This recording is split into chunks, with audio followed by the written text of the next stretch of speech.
স্বাগত জানাচ্ছি বাংলাদেশ রেলওয়ে শাহজাহানপুর সরকারি উচ্চ বিদ্যালয়ের পক্ষ থেকে। ঠিক আছে, এটা একটা রেলওয়ে স্কুল, আমরা এটার হোস্ট। আমাদের সাথে দুইজন আমাদের অত্র বিদ্যালয়ের সম্মানিত সুযোগ্য সহকারী প্রধান শিক্ষক জনাব মাসুদুর রহমান এবং জনাব মনোহর হোসেন স্যার আছেন। স্যাররা তোমাদেরকে হোস্ট হিসাবে হয়তো আমাদের লিমিটেশনস আছে একটু বলবে, তারপরে আমরা আমাদের খেলা শুরু করব। তবে দুই পক্ষের প্রতি আমার অনুরোধ হলো, তোমাদের পক্ষ থেকে কোনো সাউন্ড হবে না, বিকজ তোমাদের অভিভাবক আছে, তোমাদের টিচার আছে। খেলাধুলার ডিসিপ্লিন এই জায়গায়, সৌন্দর্য এই জায়গায়।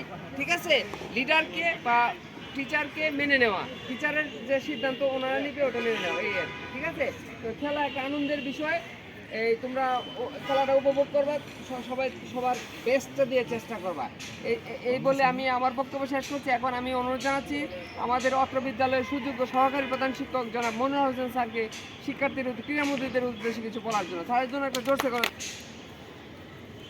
বিভিন্ন স্কুল থেকে আগত সম্মানিত শিক্ষক বৃন্দ, উপস্থিত স্নেহের ছাত্রীরা, আসসালামু আলাইকুম। তোমরা বিভিন্ন জেলার থেকে এখানে খেলতে এসছো। তো খেলার উদ্দেশ্যটা হলো কি? অ্যাট ফার্স্ট কথা হলো ফিজিক্যাল ফিটনেস। খেলাধুলা করলে শরীরটা কি থাকে? ফিট থাকে।